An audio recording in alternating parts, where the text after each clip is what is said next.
এত বড় বিশাল বোঝা দিয়ে উনি ওখানে স্বামীর বাড়িতে আরামে আছে।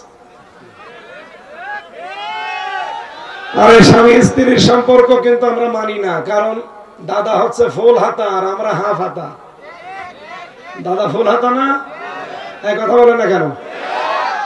দাদা এখন যদি বিয়ে করতে চাই তাহলে মুসলমানি দেওয়া লাগবে, আর দাদার যে বয়সে বয়সে মুসলমানি দিতে গেলে আপনি হাজাম পাবেন কোথায়? কথা বলছেন না কেন? এই বয়সে মুসলমানি দিতে গেলে হাজাম লাগবে না? সে হাজাম কোথায় পাবেন? বুড়ো হাজাম লাগবে। আর ও বুড়ো মানুষ তো দেখে কাটতে পারবে না, ও পাকা মোতা দেখে কাটা যায়, চোখ বন্ধ করে কাটা লাগবে। শেষে দেখা যাচ্ছে আগা কাটতেছে, গোড়া কেটে ফেলেছে। জীবনের মতো বিয়ে করার স্বাদ মিটি যাবে। মহিলা ওখানে বসে বসে ষড়যন্ত্র করে, উস্কানি দেয়, আর পাঠিয়েছে ট্রাম্পের কাছে যে উনি বলবে এই দেশে জঙ্গি তৈরি হচ্ছে। বাংলাদেশে জঙ্গি নেই, তার প্রমাণ এই 6 মাস 10 দিন। এই কথা বলেন না কেন? 6 মাস 10 দিনে একটাও জঙ্গি নাটক হয়েছে? নেই, কারণ জঙ্গির নাটক যিনি লিখবে তিনি পালিয়েছে, আর যাদেরকে দিয়ে নাটক সাজাবে তারাও পালিয়েছে। এই গোপালগঞ্জের মনিরুল ডিআইজি আর একটা আসাদুজ্জামান কাউন্টার টেররিজমের প্রধান ছিল। এই 2 শয়তান মিলে বাংলাদেশের ইসলামপন্থী মানুষদেরকে ধরে নিয়ে যেত গোপনে। 8-9 মাস 1 বছর গোপনে ওই মাটির নিচে রেখে দিত। হঠাৎ 1 বছর পরে তুলে বলতে এই যে জঙ্গি ধরা পড়েছে, অথচ কিচ্ছু না এগুলো। আমারেও তো আটক করেছিল, আমারে রেখে দিয়েছিল মাটির নিচে 10 দিন। আমারে যদি আরেকটু হতো গায়েব করে দিত, দিয়ে 1 বছর 2 বছর পরে হয় মেরে ফেলতো, নাই বের করে বলতো এই দেখেন বিশাল জঙ্গি। কারণ 2 বছরের ভেতরে আমার দাড়ি, গোপ, নখ সব বড় বড় হয়ে যেত না? এই কথা বলছে না কেন? আমার সাথে নিজে দেখা করেছে, এত বড় বড় নখ হয়ে গেছে। 2 বছর 5 বছর 7 বছর পড়ে আছে, কেউ জানে না। চুল, দাড়ি, গোপ মনে হচ্ছে জঙ্গল থেকে বেরিয়ে আসতেছে। এই মানুষগুলোকে 2 বছর 5 বছর পরে বের করে করে বলে যে বিশাল জঙ্গি পাওয়া গেছে। এইটা বলার জন্য গিয়েছিল, মিথ্যা কথা, কিন্তু ট্রাম্প পোড়াটা নাকচ করে দিয়েছে। কারণ ওই দিনই ডক্টর মোহাম্মদ ইউনূস আয়না ঘর আন্তর্জাতিক মিডিয়াগুলো নিয়ে সব দেখতে গেছি, আর জাতিসংঘ ওই দিন রিপোর্ট দিয়েছে বাংলাদেশ সম্পর্কে। ট্রাম্প কথা বলবে কি করে? ওর তো একেবারে বাড়া ভাতে লবণ দিয়েছে, খা। এখন ওদের গলার কাটা হয়েছে আমাদের এই কন্যা।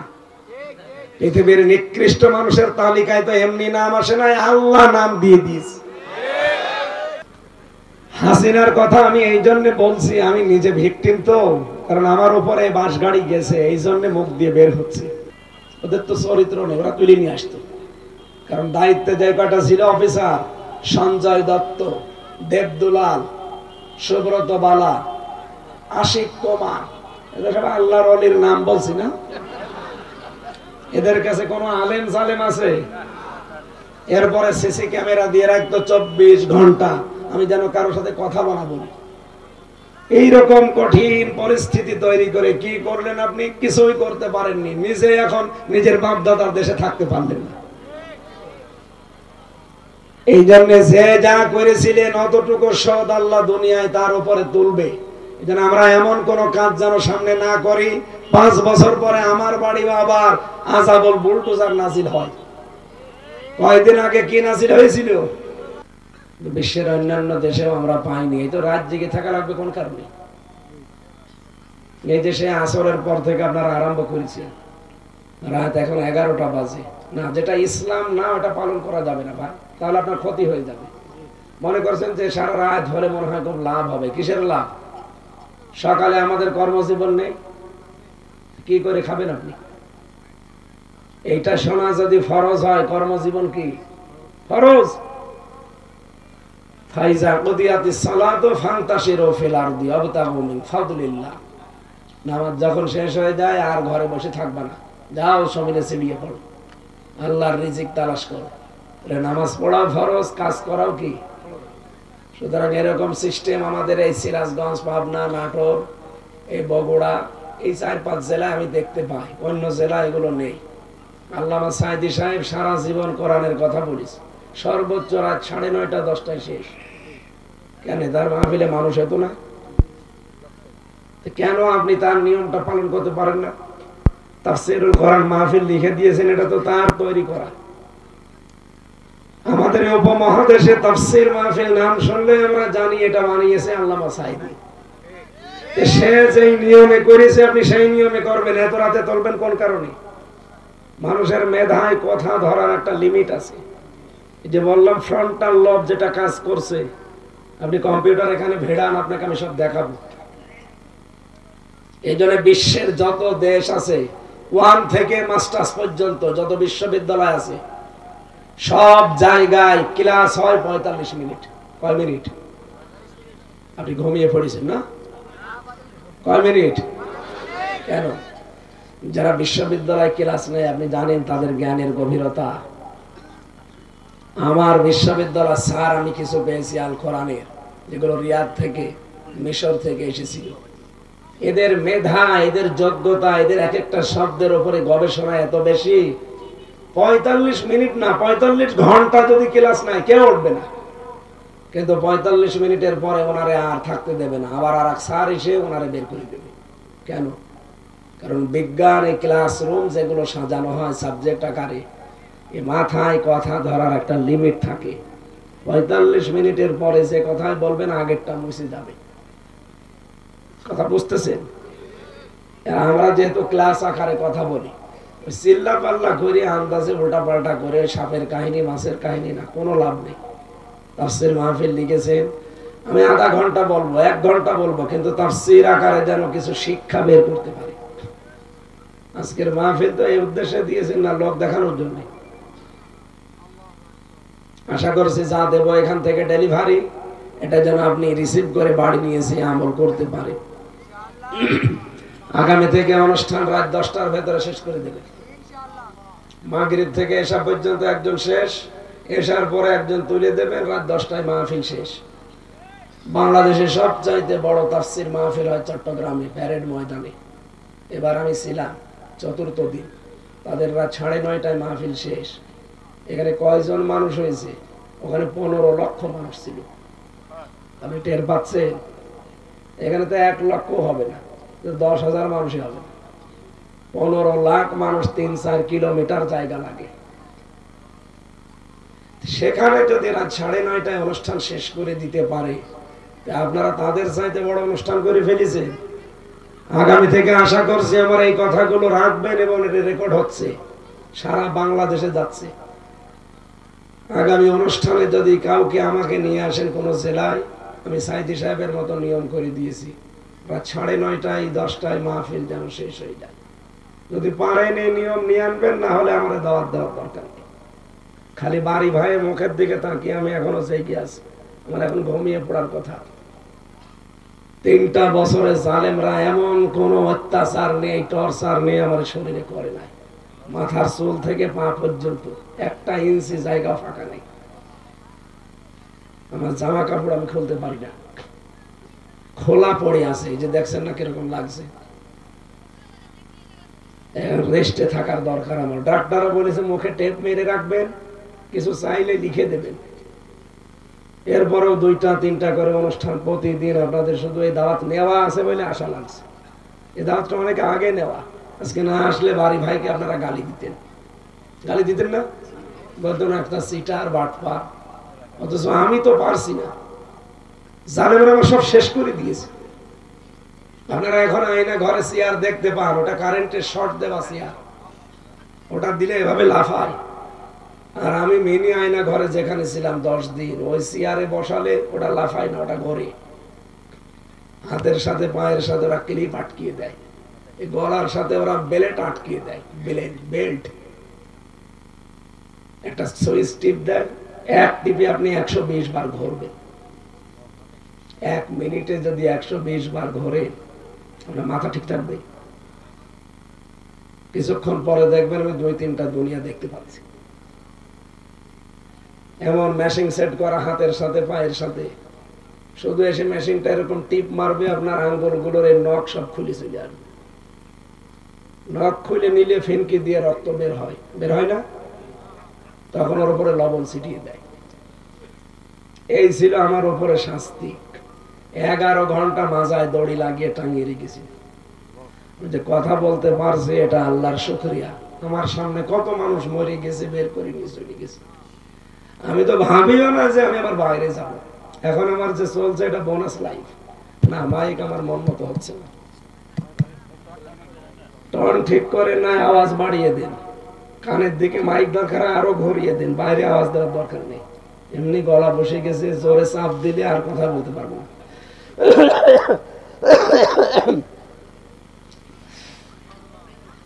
সম্মানিত ভাইরা, এই জন্য মুসাফির অবস্থায় আছি, এখনো মাজলুম অবস্থায় আছি। আপনাদের দোয়া চাচ্ছি আল্লাহ যেন কণ্ঠটা ছেড়ে দেয়, আর যেখান থেকে পড়েছি এখান থেকে যেন কিছু কথা হেদায়েত আকারে আমরা বলতে পারি। বলেন আমিন। মঞ্চে বসা আছেন যারা সম্মানিত ব্যক্তিবর্গ, অবশ্যই তাদের সম্মান আছে, না তো মঞ্চে বসতে দিতেন না। আর ফানা লাকা যিকরাক, এদের সম্মান মর্যাদা আল্লাহ যেন আরো বাড়িয়ে দেয়। সামনে বসা মুসলমান ভাইরা, পর্দার আড়ালের সম্মানিতা মা এবং বোনেরা, প্রশাসনের ভাইরা, প্রাণ প্রিয় সিংড়াবাসী, দল মত নির্বিশেষে কোরআনের অনুষ্ঠানে আমরা এসেছি যারা, এটা ইবাদত চলছে এখন। এই জন্য ইবাদত এইভাবে করা হয় না। আপনারা যারা দাঁড়িয়ে আছেন জায়গা পেলে বসে যান, মনে করবেন আমি নামাজে আছি। যতক্ষণ অ্যাক্টিভ ভাবে থাকবেন মনে করবেন নামাজের সওয়াব লেখা হচ্ছে। কোরআনের যে 3টা আয়াত পড়লাম, আপনি যদি একটা আয়াত বোঝার জন্য সর্বাত্মক চেষ্টা চালান, নবীজি বলেন ও যদি নাও বোঝে, যদি চেষ্টা চালাতে থাকে 500 রাকাত নফল নামাজের সওয়াব। এখানে পড়া এটা ইবাদতের একটা জায়গা, আমরা ইবাদত হিসাবেই বসে আছি।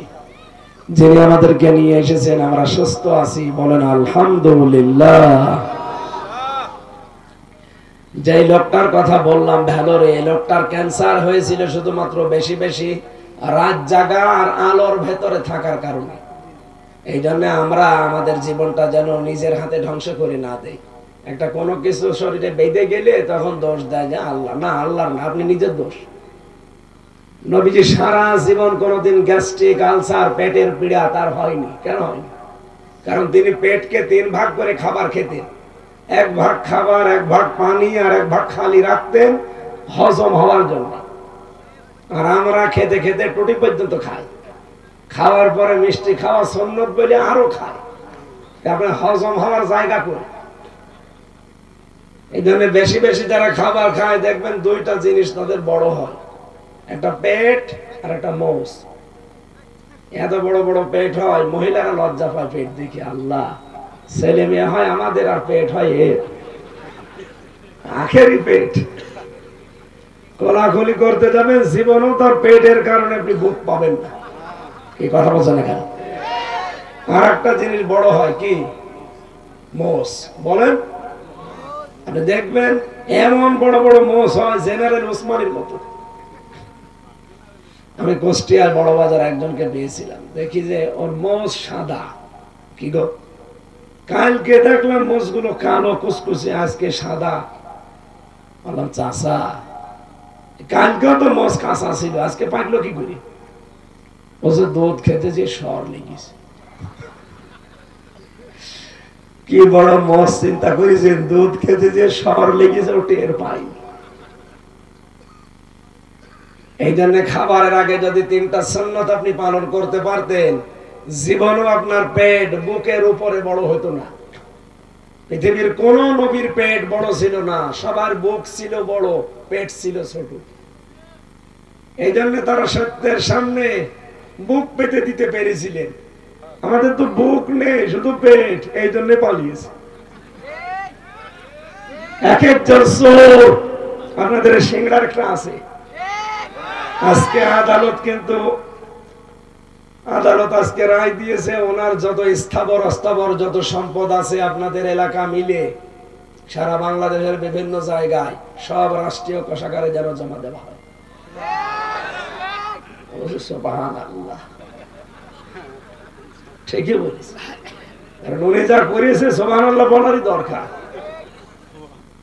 এখন দোয়া চাই। আমি সেদিন কোর্টে হাজিরা দিতে গিয়েছিলাম, দোয়া করে। কিসের দোয়া? আপনার হ্যাঁ, এই সিংড়া মাহফিল ছিল আমার, ওই শয়তান আমার আসতে দেয়নি। দোয়া এমন দোয়া করবো জাহান্নামে চলে যাবে।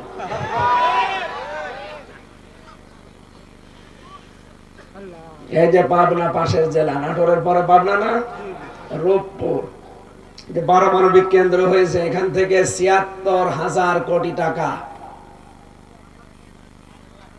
হাসিনার ছোট বোন রেহেনা এখান থেকে মারিং কাটিং করেছে। আজকে রিপোর্ট বেরিয়েছে। রাশিয়া থেকে রিপোর্ট এসেছে আজকে সকাল 10:30টায়, যে রেহেনা ৭৬,০০০ কোটি টাকা শুধু একটা প্রতিষ্ঠান থেকে চুরি করেছে। আপনি বলেন এ বংশকে আপনি ভালো বংশ বলবেন কি করে? যারা মাছ মেরে খায় আমরা তাদেরকে মাছি বলি, যারা গাছ কেটে খায় তাদেরকে গাছি বলি, যারা ডাকাতি করে খায় তাদেরকে ডাকাত বলি। কথা বলে না কেন? আর যারা চুরি করে খায়, চোরের শাস্তি কোরআনে আছে না? সূরা মায়েদার 38 নম্বর আয়াত, সারিকু ওয়াস-সারিকাতু ফাকতাউ আইদিয়াহুম। আল্লাহ বলেন চোর চোর পুরুষ হোক আর নারী হোক, সাক্ষ্য প্রমাণে হয়ে গেছে, ওর হাত কেটে দাও। বাংলাদেশে যদি কোরআনের এই আয়াতটা সে ৭১ সালে সংসদে পাশ হয়ে থাকতো, শেখ রেহেনা শেখ হাসিনার একটা হাতও থাকতো না। এই কথা বলছেন না কেন? আর ওই দলে যারা আছে একজনেরও হাত থাকার কথা, বিশেষ করে দরবেশের হাত। ৩৬,০০০ কোটি টাকা মেরেছে। এই চোরের হাত না, ওর কোনো কিছু থাকা ঠিক না। ওর হাত পা ছোট ঠ্যাং সব কেটে ফেলা দরকার। শয়তানের শয়তান এখনো পর্যন্ত বড় গলায় কথা বলে, চোরের বংশ। আমার মনে হয় দলের ভেতরে যারা আছে তারা চোর। একটা মানুষ দেখান যে ওই দলে চোর নেই। কাওয়া কাকু, কয়েকদিন আগে আমি নোয়াখালী ছিলাম, ওর ভাইয়ের বাড়িতে মুরগির খামারের ভেতরে 7 বস্তা টাকা পেয়েছে। এত বড় চোর। ইসলামী ব্যাংক থেকে ওরা ৭৫,০০০ কোটি টাকা মারিং কাটিং করেছে। এত চোর হলে ৪২,০০০ কোটি টাকা প্রতি বছরে চুরি করে পাঠিয়েছে বাইরের দেশে। কয়েকদিন আগে আমি মালয়েশিয়া ছিলাম, ওই শয়তানরা যে দেখি ওই দেশে বানিয়েছে সাহেব পাড়া, কানাডায় বানিয়েছে বেগম পাড়া, আর এই জায়গায় বানিয়েছে সাহেব পাড়া। ওরা থাকে না ওখানে, ভয়তে থাকে সব হোটেলে। যে হোটেলে থাকে আমি নিচে নামি দেখি 2 শয়তান চা খাচ্ছে। কি গো হুজুর, আমরা আগেই বানিয়েছি। কেন সাহেব পাড়ায় থাকবেন না? ওখানে থেকে মার খাবো। এদেশেও বাংলার জনগণ আছে, পিটি আমাদের ভর্তা বানিয়ে ফেলবে। কি করলেন আপনি বলেন? চুরি করে নিজেও ব্যবহার করতে পারছেন না, এই জনগণকেও ব্যবহার করতে দিলেন না। আমি মাঝে মাঝে একটু আকাশের উপরে যাই, হেলিকপ্টারে মানুষ নিয়ে যায়, মাহফিল গুলো পাবো না এই কারণে।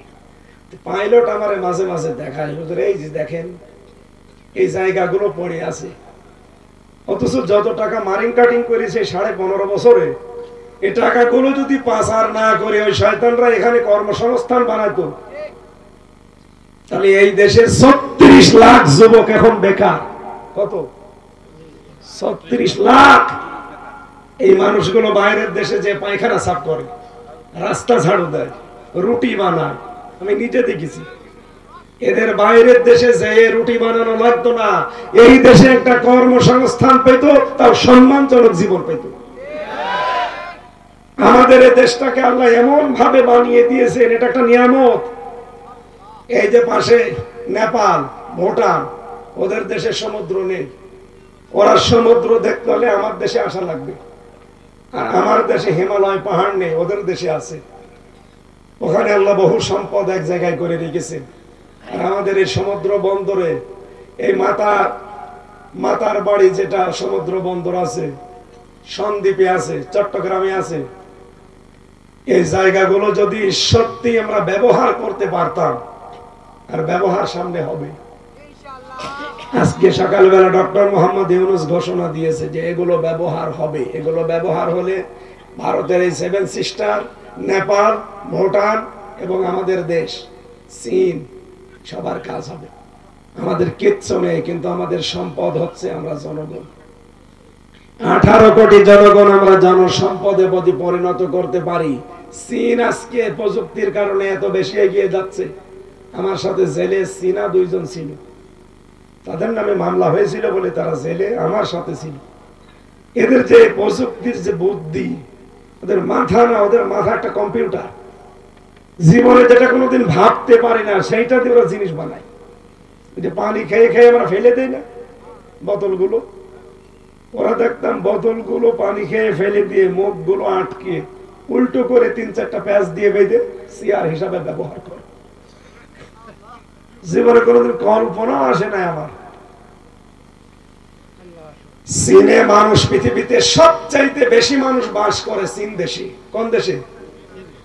অথচ তারা এখন প্রযুক্তির কারণে এত বেশি উন্নত, বিশ্বের বিভিন্ন দেশ থেকে, এখন কি বাংলাদেশ থেকে তারা এখন জনসংখ্যা নিতে চায়।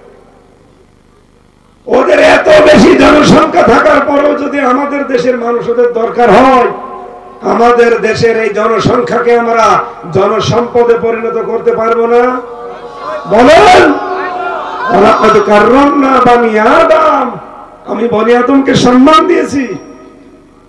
এই সম্মানিত জাতিকে অসম্মান করার জন্য এই 15.5 বছরে বহু চেষ্টা চালিয়েছি। কি কথা বলেন না কেন? শুধু 18 দল বাদ দিয়ে 14 দল, এই 14 দল বাদ দিয়ে যারা আমরা এই দেশে আছি সবাই কম বেশি জুলুমের শিকার না? সবাই মাজলুম। কিচ্ছু জানি না আমি, তাই আমার নামে এতগুলো মামলা। আর যারা জানে দাউদারের মতো, ও তো সারা জীবন জেলে থাকার কথা। আমি বিএনপির এক ভাইকে পেয়েছিলাম, তার মামলা হচ্ছে 313টা। মাঝে মাঝে বলতাম যে ভাই আপনি কবে জামিন নেবেন, আর কবে বের হবে, আর কবে হাজিরা দেবেন? 313টা মামলা একটা মানুষের নামে দেয়। 556টা মামলা পেয়েছিলাম একজনের নামে, মানে ওই লোকটার বাড়ি রংপুরে, যে হাবিবুর নবী খান সোহেল নাকি আছে না, রংপুরে না? রংপুরে। এত মামলা একজন মানুষের নামে আপনারা দিতে পারলেন, কোথায় পৌঁছিয়েছিলেন? পুরা বিচার ব্যবস্থাকে ধ্বংস করে ফেলেছে। আর বলতো আমরা ন্যায় বিচার কায়েম করছি। আরে ভাই, ন্যায় বিচার যে দেশে হয়নি তার প্রমাণ আমি নিজে। আমি একদম ভিকটিম।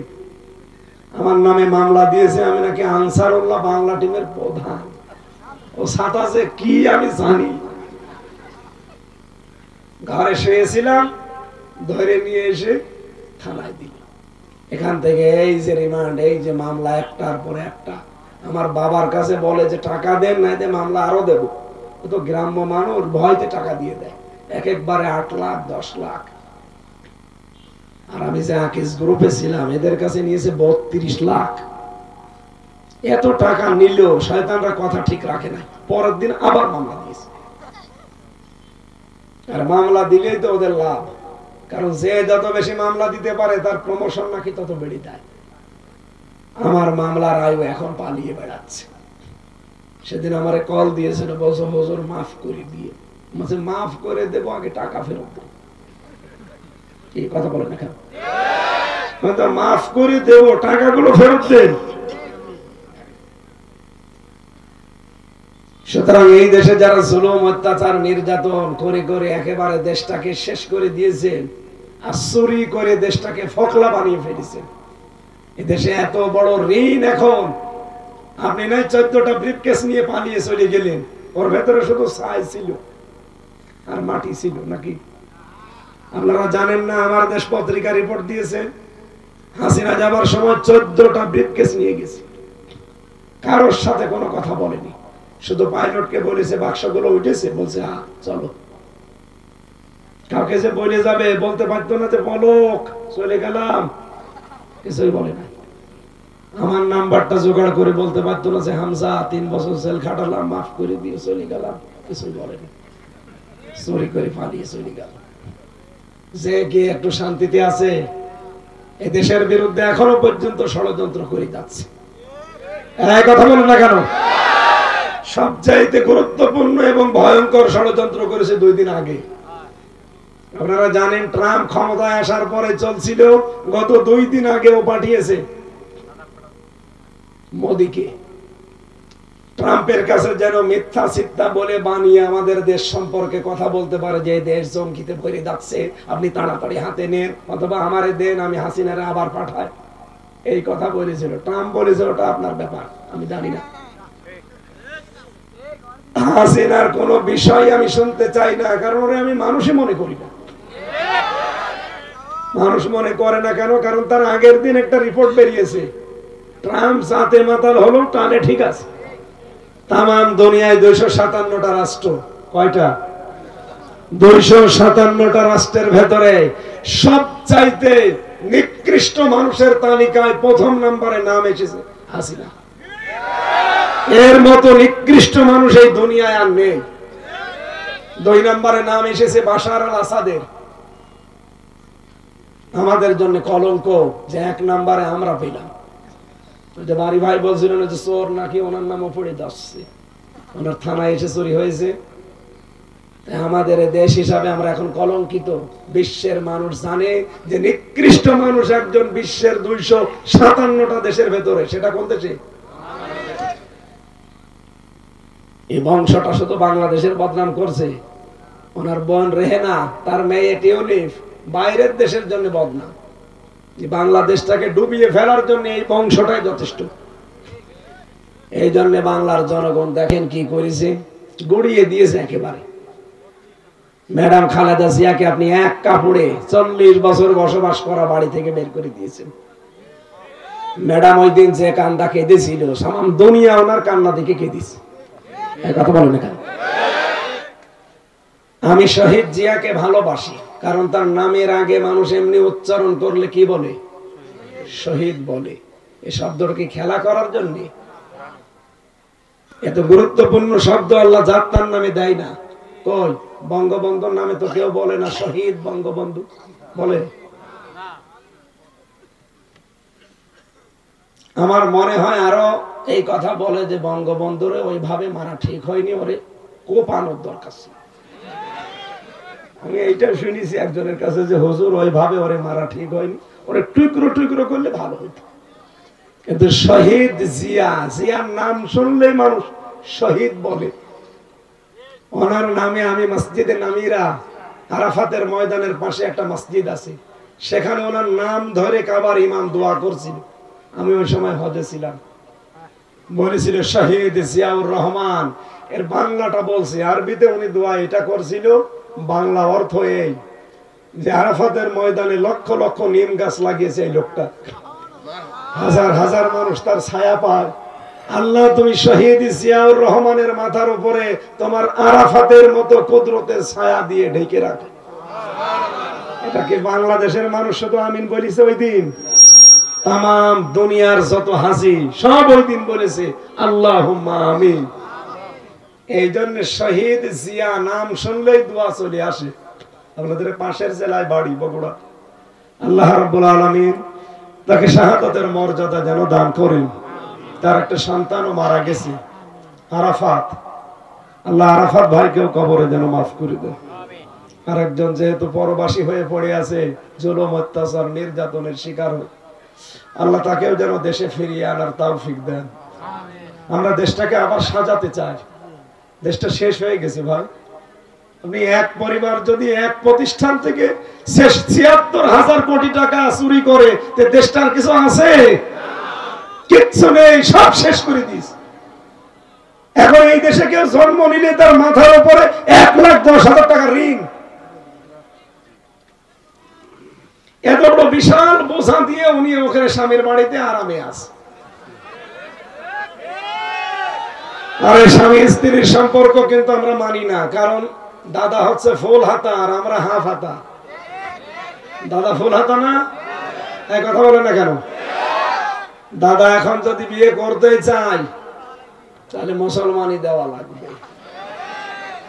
আর দাদার যে বয়স, এ বয়সে মুসলমানি দিতে গেলে আপনি হাজাম পাবেন কোথায়? কথা বলছেন না কেন? এই বয়সে মুসলমানি দিতে গেলে হাজাম লাগবে না? সে হাজাম কোথায় পাবেন? বুড়ো হাজাম লাগবে। আর ও বুড়ো মানুষ তো দেখে কাটতে পারবে না, ও পাকা মোতা দেখে কাটা যায়, চোখ বন্ধ করে কাটা লাগবে। শেষে দেখা যাচ্ছে আগা কাটতেছে, গোড়া কেটে ফেলেছে। জীবনের মতো বিয়ে করার স্বাদ মিটি যাবে।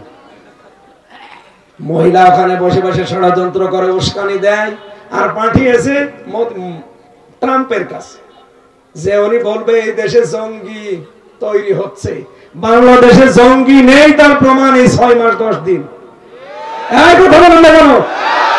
6 মাস 10 দিনে একটাও জঙ্গি নাটক হয়েছে নেই, কারণ জঙ্গির নাটক যিনি লিখবে তিনি পালিয়েছে, আর যাদেরকে দিয়ে নাটক সাজাবে তারাও পালিয়েছে। এই গোপালগঞ্জের মনিরুল ডিআইজি আর একটা আসাদুজ্জামান কাউন্টার টেররিজমের প্রধান ছিল। এই 2 শয়তান মিলে বাংলাদেশের ইসলামপন্থী মানুষদেরকে ধরে নিয়ে যেত গোপনে। 8-9 মাস 1 বছর গোপনে ওই মাটির নিচে রেখে দিত। হঠাৎ 1 বছর পরে তুলে বলতে এই যে জঙ্গি ধরা পড়েছে, অথচ কিচ্ছু নাই এগুলো। আমারেও তো আটক করেছিল, আমারে রেখে দিয়েছিল মাটির নিচে 10 দিন। আমারে যদি আরেকটু হতো গায়েব করে দিত, দিয়ে 1 বছর 2 বছর পরে হয় মেরে ফেলতো, নাই বের করে বলতো এই দেখেন বিশাল জঙ্গি। কারণ 2 বছরের ভেতরে আমার দাড়ি গোপ নখ সব বড় বড় হয়ে যেত না। এই কথা বলছে না কেন? আমার সাথে নিজে দেখা করেছে, এত বড় বড় নখ হয়ে গেছে। 2 বছর 5 বছর 7 বছর পড়ে আছে, কেউ জানে না। চুল দাড়ি গোপ মনে হচ্ছে জঙ্গল থেকে বেরিয়ে আসতেছে। এই মানুষগুলোকে 2 বছর 5 বছর পরে বের করে করে বলে যে বিশাল জঙ্গি পাওয়া গেছে। এইটা বলার জন্য গিয়েছিল, মিথ্যা কথা, কিন্তু ট্রাম্প পোড়াটা নাকচ করে দিয়েছে। কারণ ওই দিনই ডক্টর মোহাম্মদ ইউনূস আয়না ঘর আন্তর্জাতিক মিডিয়াগুলো নিয়ে সব দেখতে গেছি, আর জাতিসংঘ ওই দিন রিপোর্ট দিয়েছে বাংলাদেশ সম্পর্কে। ট্রাম্প কথা বলবে কি করে? ওর তো একেবারে বাড়া ভাতে লবণ দিয়েছে, খা। এখন ওদের গলার কাটা হয়েছে আমাদের এই কন্যা। পৃথিবীর নিকৃষ্ট মানুষের তালিকায় তো এমনি নাম আসে নাই, আল্লাহ নাম দিয়ে দিয়েছে। কেন দিয়েছে? সূরা শূরা দেখবেন, সূরা শূরা 25 নাম্বার পারার 6 নাম্বার পৃষ্ঠা, এটা 13 নাম্বার লাইনের 42 নাম্বার আয়াতে আছে। আল্লাহ পাক বলেন ইন্নামাস সাবিলু আলাল্লাযীনা ইয়াযলিমুনান নাস। না, বেড়ি যদি কেউ খেতে চান খেয়ে আবার যেন চলে আসে। চলে আসবেন তো? চলে আসবেন। আমাদের এই রাজশাহী, রংপুর, এরপরে বরিশাল, খুলনা এইসব বিভাগে একটু সমস্যা বিড়ি নিয়ে। চট্টগ্রাম, সিলেটে কিন্তু এত ঝামেলা নেই, ওখানে ইমাম সাহেব বিড়ি খায়। এই কারণে বললাম যে বিড়ি খাওয়ার নেশা যদি খুব বেশি হয় খেয়ে আবার চলে আসবে। হাসিনার কথা আমি এই জন্য বলছি, আমি নিজে ভিকটিম তো, কারণ আমার উপরে বাস গাড়ি গেছে, এই জন্য মুখ দিয়ে বের হচ্ছে। এখানে আওয়াজ করবেন না। আল্লাহ রাব্বুল আলামিন বলেন আমি নিজে মামলা দায়ের করব তাদের বিরুদ্ধে যারা মানুষ হয়ে মানুষের উপরে জুলুম করে। তার 15.5 বছরে যারা ছিল তারা যে জালেম, ওয়াজ করা লাগবে। বলেন এরা জালেম ছিল এবং এদের সমর্থক যারা তারাও ছিল জালেম। এজন্য এরা কিন্তু হামজার মামলার আসামি না, এরা সরাসরি আল্লাহর মামলার আসামি। আল্লাহ রাব্বুল আলামিন এদেরকে মাফ করবেন না, কারণ তিনি নিজেই মামলার বাদী। মামলার বাদী যত বড় হয়,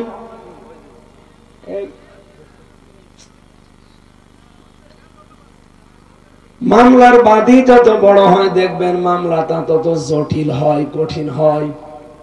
আমার মামলার বাদী যদি কোনো সলিমদ্দি কলিমদ্দি হতো আমি 3 দিনের বেশি জেলে থাকতাম না। মামলার বাদী এমন জন লাল দাগ দিয়ে দিয়েছিল, এই জন্য যতবারই মামলা তুলেছে বলে না এটা বাদ দেন। 30 বারের উপরে তুলেছিল, মামলাটা দেয়নি। টাকা পয়সা দিয়েছে হবে, তাও তো হবে না, কারণ মামলার বাদী সরাসরি হাসিনা নিজে। আমার আর মাওলানা মামুনুল হক এই 2 জনের মামলার বাদী ছিল উনি নিজে, লাল দাগ দিয়ে দিয়েছিল। আমি কেন বলছি?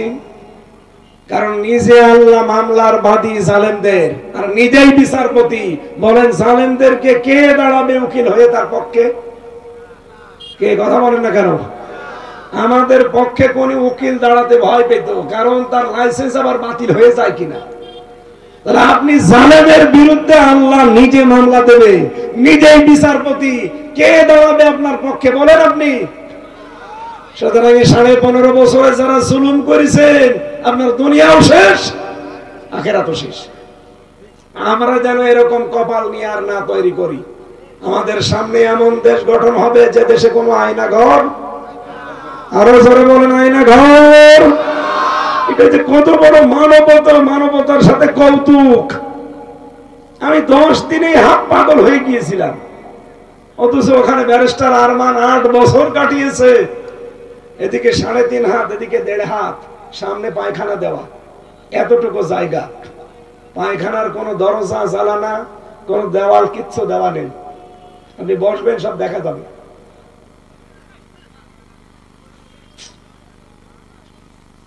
দেড় মিনিট তাও সময় দেয়, 1.5 মিনিট থেকে 2 মিনিট টয়লেট করার জন্য, এর ভেতরে বের হওয়া লাগবে। সকালে কয়েকটা পচা ছোলা দিয়ে যায়, আর দুপুরে 1 মুঠ ভাত দিয়ে যায়, মনে হচ্ছে কেউ মাখিয়ে দিয়েছে। আবার পায়ের সাথে শিকল বাঁধা থাকে। আমার সাথে মাওলানা ফখরুল ছিল, উনি আমারে বলছিল যে ভাই আপনার সাথে কি করেছে আমি জানি না, আমার এই পায়ের ভেতরে এভাবে হাত দিয়েছে, এভাবে হাত দিয়ে সামনে যে লোহার ব্যারিকেড দেওয়া খাঁচা, ওই খাঁচার সাথে আটকিয়ে তালা লাগিয়ে দিয়েছে। 1-2 মিনিট, 5 মিনিট, 1 ঘন্টা পরে খুলে দিয়ে না, বছরের পর বছর আটকিয়ে রাখে।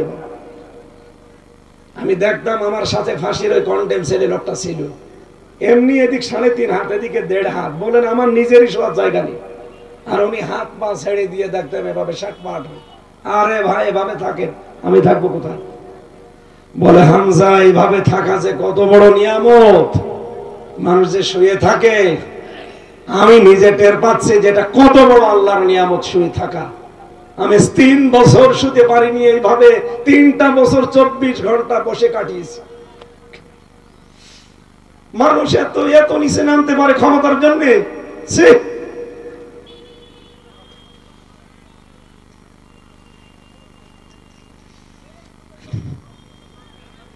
আমার আগে যারা নিয়ে গেল, তার নখগুলো যখন তুলে নিয়ে আসলো, এরপরে নিয়ে গেল আমারে।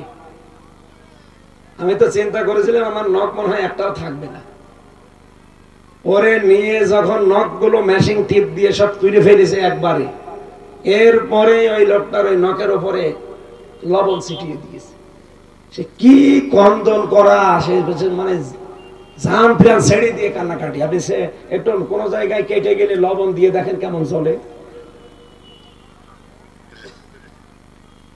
এরপরে আমি মনে করলাম যে আমার এবার শুরু হবে, কারণ ওখানে তো কেউ নেই, মাটির নিচে। আল্লাহর ইশারা যাই হোক আমাকে ঘোরায়নি, আমাকে দেখিয়েছে। আর ওই মেশিন দেখিয়েছে যে এটা দিয়ে আমরা নখ তুলি। আমারে বলেছিল যা যা বলতে বলি, এটা যদি আদালতে যে না বলেন তাহলে আপনার বউ তুলে নিয়ে আসবো।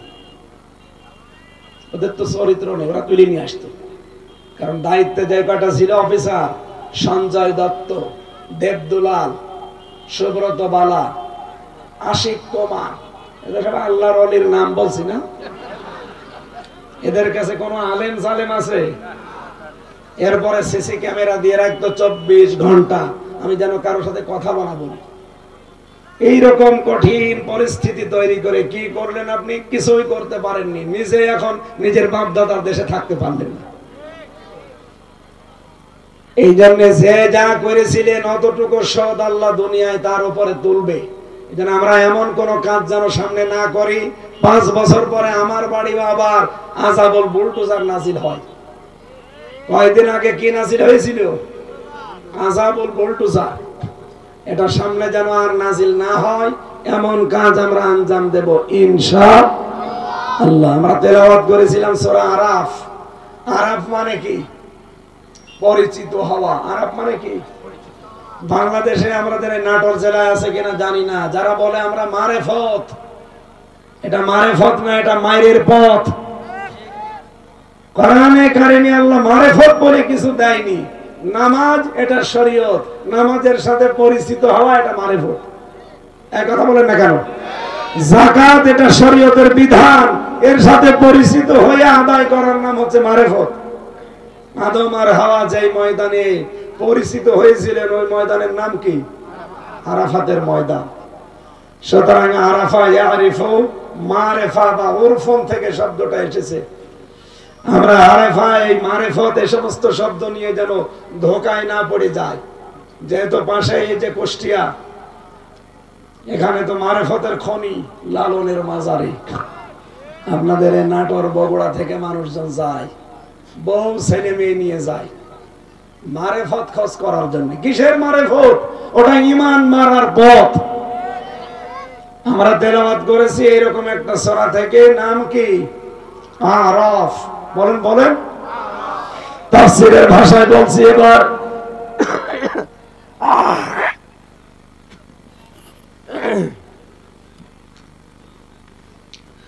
কিয়ামতের ময়দানে রব্বুল আলামিন আরাফ নামে একটা প্রাচীর বানাবেন।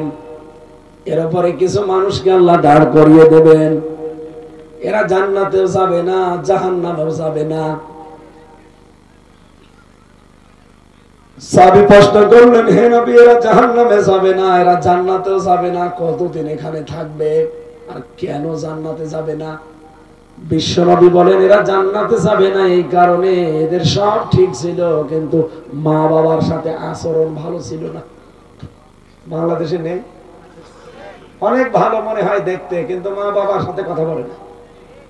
মা বাবার সাথে যে খরচ দেওয়া দরকার, তাদের খেদমত করা দরকার, এটাও করে না। কিন্তু আমাদের আসলে অনুকূলে নেই। শরীর, স্বাস্থ্য, কণ্ঠ, মাইক সব আমাদের আয়ত্তের বাইরে। লা ইলাহা ইল্লাল্লাহ মুহাম্মাদুর রাসূলুল্লাহ। আমার ভাইরা, এই যে আরাফ নামক স্থানে আমার আল্লাহ যাদেরকে রেখে দিয়েছেন, জান্নাতে দিচ্ছেন না। আপনি নিজের সাথে মিলান তো, আপনি আবার আরাফে যে বসবেন না তো। মা বাবার সাথে যাদের সম্পর্ক ভালো নেই, সামর্থ্য থাকার পরও যারা তাদের খোঁজ খবর নেন না, খরচ দেন না, তাদের খেদমত করা হয় না। আপনি নামাজ পড়তে পারেন, রোজা রাখতে পারেন, ইবাদত বন্দেগী অন্যগুলো করতে পারেন, আপনি কিন্তু জান্নাত পাবেন না। নবীজি বলেন, এদেরকে আল্লাহ জাহান্নামও দিচ্ছে না। সাহাবী বলেন, হে নবী, এদেরকে আল্লাহ জাহান্নামে দেবে না কোন কারণে? যতটুকুই বলছি শুনি যান। এই লোকটা জাহান্নামে যাচ্ছে না, জান্নাতেও যাচ্ছে না। জাহান্নামে যায় না কেন? কারণ এই লোকটা সারা জীবন আর যাই করুক ইসলাম কায়েমের জন্য আন্দোলন করেছে। এই জন্য দিন কায়েমের আন্দোলনে যারা থাকবে, আল্লাহ আর যাই করুক তাদেরকে জাহান্নামে দেবে না। এই কথা বোঝেন আমার? সূরা সফের 10-11 নম্বর আয়াতে আছে, যারা দিন কায়েমের জন্য চেষ্টা চালাবে, দিন যদি কায়েম নাও হয়, আল্লাহ তাকে জাহান্নামে দেবে না। আর মা বাবার সাথে আচরণ খারাপ, এ কারণে আল্লাহ তাদের জান্নাতেও দিচ্ছে না। নবীজি কিন্তু হাদিসের শেষে এটা বলেননি যে রে আল্লাহ দেবে কোথায়।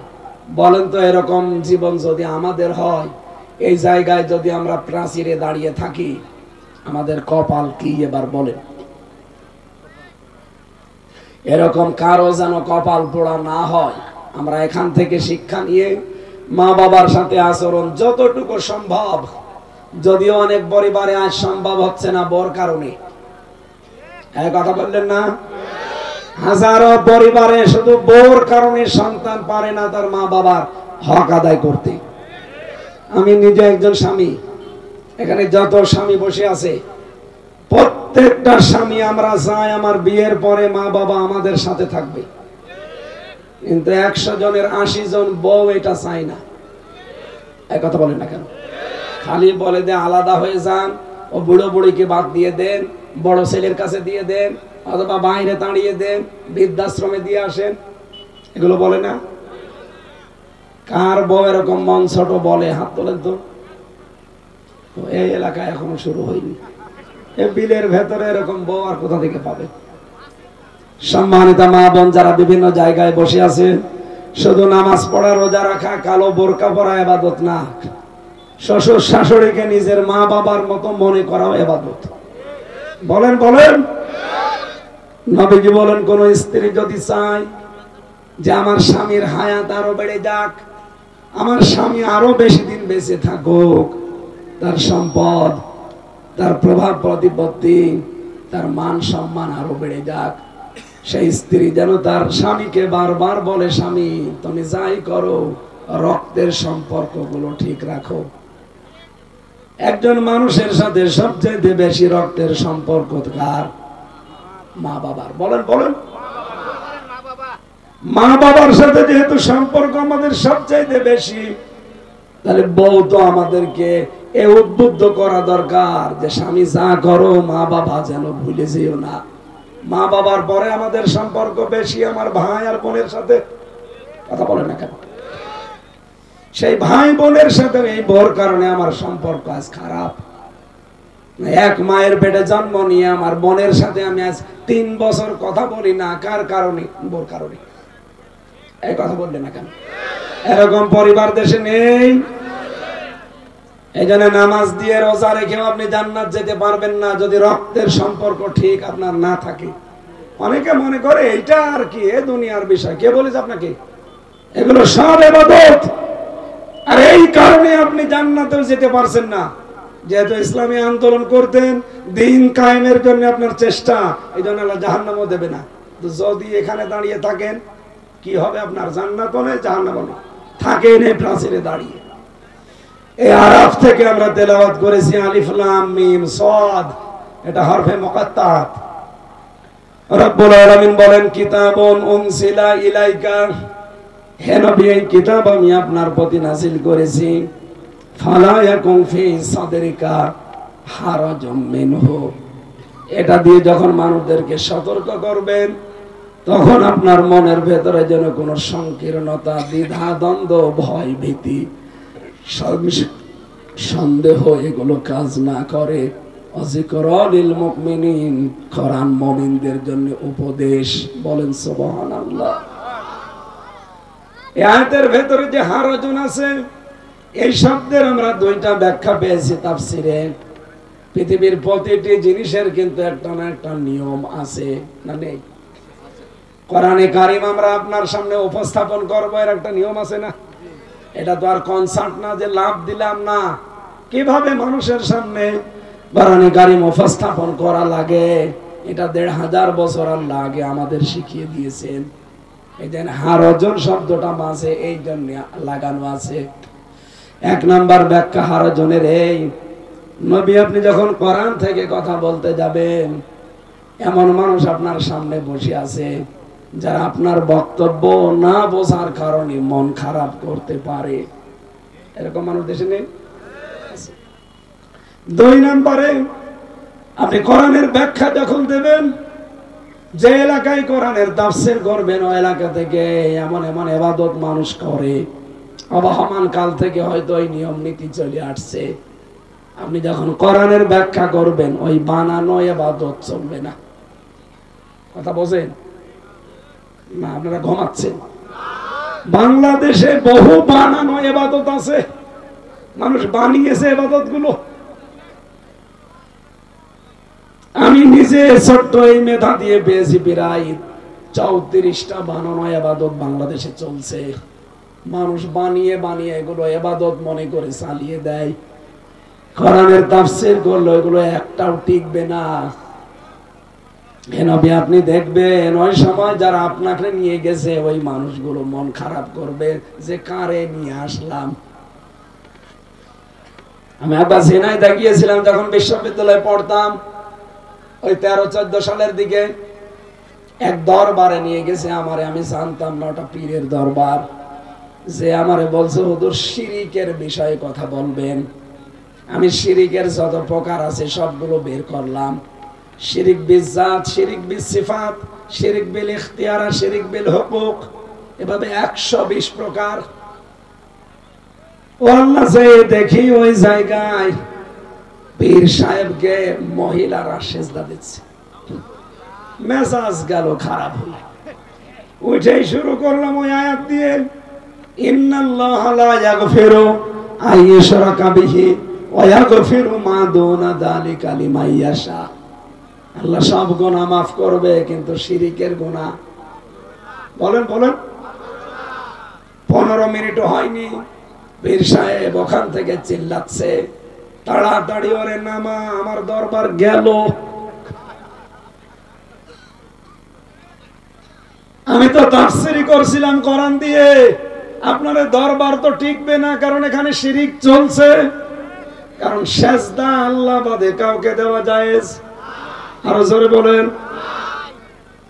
এই জন্য কোরআনের তাফসীর করতে গেলে এমন এমন নিয়ম নীতি ওই দেশে চালু করা আছে যেগুলো কোরআনের সামনে টিকবে না। তখন ওই মানুষগুলো আপনার প্রতি মন খারাপ করবে, আপনার প্রতি রাগ করবে, আপনার হাদিয়া তোফা নরনিয়াজ বন্ধ হয়ে যাবে। হে নবী, আপনি কোনো দিকে তাকাবেন না, কোরআনের সঠিক কথাগুলো স্পষ্ট ভাষায় তুলে ধরবেন। ওয়াযিকরা লিল মুমিনিন, কোরআন মুমিনদের জন্য উপদেশ। আমরা কি মুমিন না? আরো জোরে বলেন। রব্বুল আলামিনের পরের আয়াতে জানিয়েছেন ইত্তাবিউ, তোমরা সবাই মিলে অনুসরণ করো, মা উনজিলা ইলাইকুম মির রাব্বিকুম, তোমাদের রবের পক্ষ থেকে যেটা তোমাদের উপরে নাযিল করা হয়েছে। ওয়ালা তাত্তাবিউ মিন দুনিহি আউলিয়া, কোন আল্লাহ ছাড়া কাউকে অভিভাবক হিসাবে গ্রহণ করার দরকার নেই। কলিলাম মা তাতাযাক্কারুন, আফসোস কোরআনের মূল বক্তব্য শোনার পরে অল্প কিছু মানুষ মেনে নেবে, অধিকাংশ মানুষগুলো দেখবেন মুখ ফিরিয়ে চলে যাবে। সুতরাং আজকে থেকে সিদ্ধান্ত নেওয়া লাগবে, শুধু আমির হামজা না, ইত্তাবিউ বহু বছর, তোমরা সবাই মিলে অনুসরণ করো। এই নির্দেশ কার? এখান থেকে আজকে সিদ্ধান্ত নিতে পারবেন না যে দল মতের বাইরে আগে দেখবো যে কোরআন আছে কিনা। আমরা অনুসরণ করতে চাই সবাই মিলে কিসের? আরো জোরে বলেন। এই জন্য আগামীর বাংলাদেশ হবে কোরআনের বাংলাদেশ। এক কথা বলে না কেন? ৫৬,০০০ বর্গ মাইল যদি এটা দিয়ে চলে, মিনি জান্নাত হয়ে যাবে। আপনি টের পাচ্ছেন না? তাই কোরআন দিয়ে চললে যে জান্নাত হয়, যে সমস্ত দেশে আংশিক কোরআনের নিয়ম চলে, আপনি তাকান। পৃথিবীতে এখন পূর্ণাঙ্গ কোনো জায়গায় নেই। আফগানিস্তানে আছে আংশিক, আপনি তাই যে দেখেন কি শান্তি সেখানে এখন। যদিও বিশ্বের অনেকে এখনো সাপোর্ট করে নাই, আমাদের এই দেশটাও যদি ৫০০ আয়াত আছে কোরআনের, শরীয়তের বিধান, এটা যদি আমরা ব্যক্তি, পরিবার, সমাজ আর রাষ্ট্রে কায়েম করে দিতে পারতাম, এদেশে চুরি হতো না, ডাকাতি হতো না, জেনা হতো না, ছিনতাই হতো না। এই নাটোর থেকে এখন কুষ্টিয়া পর্যন্ত যেতে আমার মনের ভেতরে সব সময় চিন্তা, কখন না জানি ডাকাতি ধরে। সেদিন একবারে নাটোর জেলা শেষ, পাবনা শুরু, ওই জায়গায় দেখলাম ডাকাতি হচ্ছে, আর 10 মিনিট আগে গেলে আমি পড়ে গিয়েছিলাম।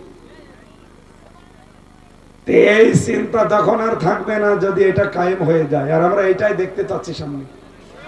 এই কথা বলেন না কেন? এটা যদি আপনার কাছে রাজনীতি মনে হয়, হ্যাঁ এটাই রাজনীতি। কি কথা বলেন? এটা যদি আপনার কাছে ধর্ম ব্যবসা মনে হয়, এটাই ধর্ম ব্যবসা। কারণ আমরা চাই এটা সংসদে যাক। ৫৪ বছর তো দেখেছি মানুষের তৈরি করা আইন দিয়ে চললে কেমন লাগে, কিছুই হয়নি। চোর যায় ডাকাত হয়, ডাকাত যায় খুনি হয়, এমনকি গাঁজা খোর যায় গাঁজার গাছ লাগায়।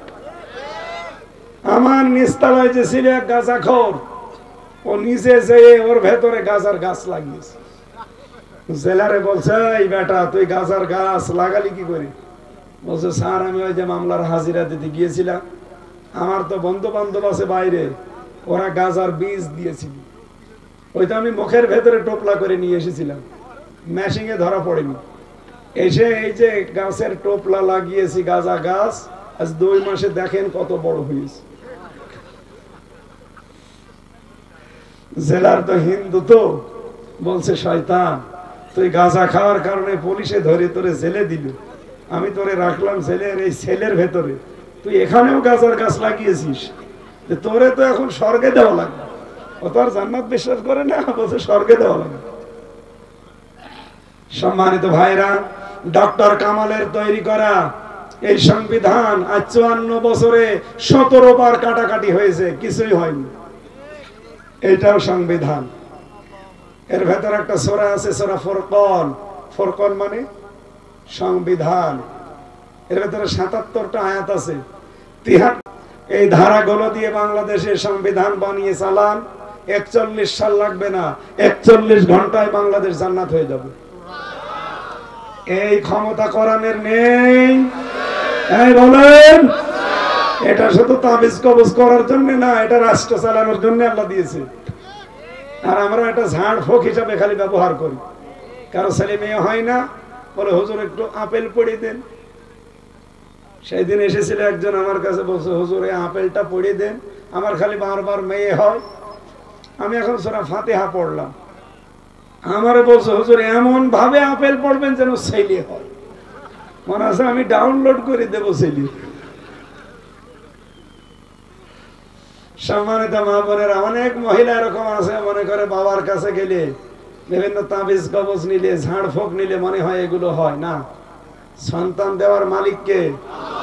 সুতরাং এই বিশ্বাস আল্লাহর উপরে করা লাগবে, নয়তো আপনি শিরিক করছেন। এই জমিন বানিয়েছে কে? এখানে আইন চলবে কার?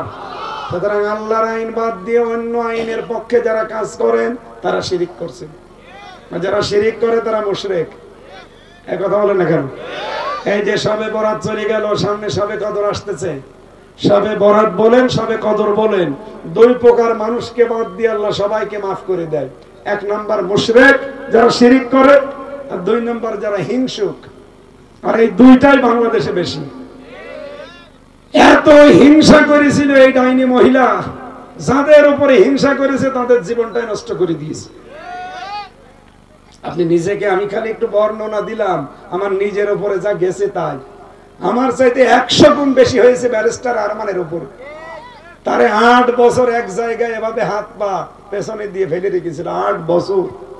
উনি পরশুদিন টকশোতে বলছিলেন, উপস্থাপিকা সহ যারা ছিল প্রত্যেকে অঝর নয়নে কাঁদছিল।